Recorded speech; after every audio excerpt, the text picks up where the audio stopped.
Hello and welcome to our world. This is probably voiceover take number 596,000. So I'm just going to persevere for 6 minutes and 26 seconds. See where we get to, shall we? Hello, my name's Sue and I'm Mrs. Upcycle Ned. And the person in the video you're watching is Nick. And he's Mr. Upcycle Ned. Ned himself is our lovely dog who isn't in this video, but if you look at any of our earlier posts, you might catch a glimpse of him. We're really trying to do a bit of a mix-up here and have a little bit of a chat at the same time, offering you a video to watch of Nick at work when he's at his happiest, doing things the old school way. Many of you won't know Nick, and for those of you who don't, he's a gentleman of a certain era, born in the wrong decade, or the right one, he might add.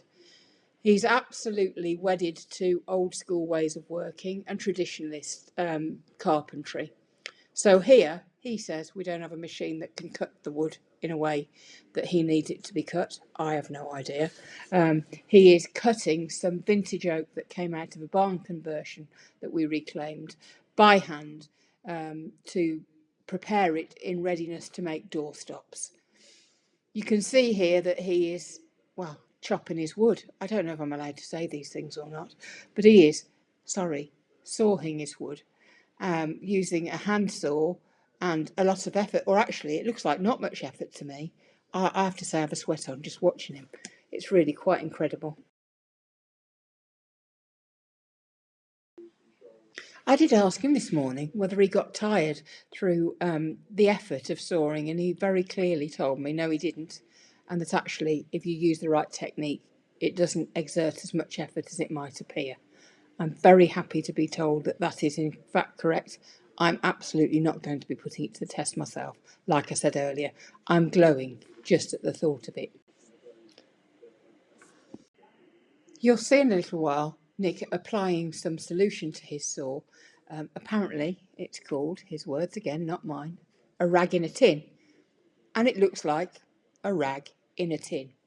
What he tells me is that, again, traditionally you would screw up a piece of rag very, very tightly into a ball, put it into a tin and apply some kerosene.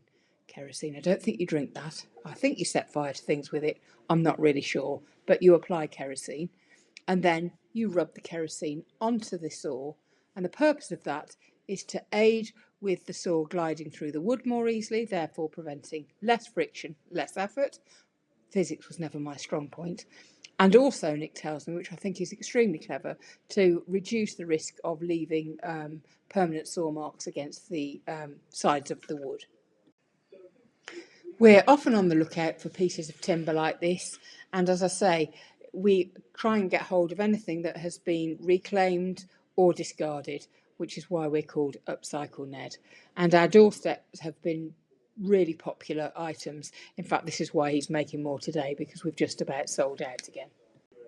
Now, I'm hoping that you can't hear the washing machine in the background.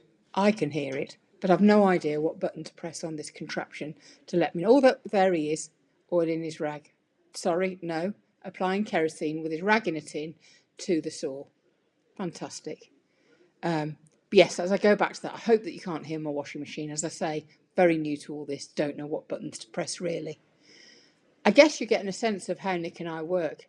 He's ever happy at the end of the garden in his workshop, or outside it in this case, with his earphones in, listening to something probably quite deep and meaningful, in a world of his own, being undisturbed and probably avoiding my constant ramblings. This means you have to listen to it instead. Thus, it would be really helpful if anybody is able to listen to the end of this, that you leave us some comments, helpful or challenging, to tell us if this is the kind of thing that might be interesting or not to you. I mean, probably not my ramblings, I'm boring myself right here, but actually Nick has massive skills to offer, and he'd be really happy to make more videos, and perhaps we could persuade him to do the voiceovers as well, so that he can share his expertise rather than my interpretation of it. Whatever social media medium you're listening or watching this on, we'd really love it if you give it a like and share and a follow, but obviously that's really up to you. I don't know if I would be listening to me going on like this. You can see Nick here really getting through that wood. Nearly there now. And we're at 5 minutes and 4 seconds, folks. 1 minute of me left. I'd challenge anybody to try this. It's not as easy as Nick is making it look. And he's right, there are machines that can do it. And he's right, we don't have one of those. But if I'm really honest with you, he wouldn't want one. He's really happy when he's got his saw in his hand, in a world of his own, cutting wood. And there we have it. He's about to show you he's finally got through to 2 pieces of wood, i.e. the beginning of 1 doorstop. You never know, we might get another video later showing you the next phase. Thanks for listening, everyone. Stay tuned.